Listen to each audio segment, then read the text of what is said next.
Sventola la bandiera di San Marco su Palazzo Ferrofini e sventola più forte che mai. Eppure all'orizzonte si profilano nubi grigie che annunciano una battaglia politica caotica e furibonda.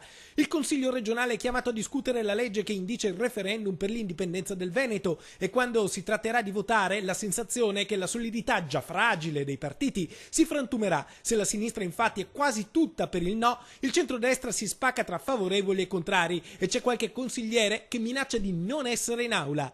Noi crediamo che i cittadini veneti si aspettino che i consiglieri regionali facciano il loro dovere e il loro dovere significa essere presenti e votare, votino sì, votino no, si astengano, senz'altro contribuiscano come credono, però si devono pronunciare e devono dire qual è la loro posizione politica attraverso il voto in Palazzo Ferrofini. A parlare il portavoce di Plebiscito 2013, il comitato referendario nato per sostenere il diritto di decidere ed autodeterminarsi dei veneti, a cominciare dall'indipendenza. A Palazzo Ferrofini la partita è tutta da giocare, ma si sa, i match più imprevedibili si vincono o si perdono sui piccoli particolari. Bisogna dare la possibilità ai veneti di esprimersi, perché questa si chiama democrazia. Se il Partito Democratico, come ha fatto con la risoluzione, si asterrà e uscirà dall'aula, io lo chiamerò antidemocratico, perché non è giusto. Noi dobbiamo dare la possibilità alla gente. Tutti si riempiono la bocca di democrazia, di libertà, di questo e di quello, e poi quando invece c'è da fare qualcosa di concreto, come in questo caso, vedremo anzi domani quali sono le scelte che farà ognuno di noi.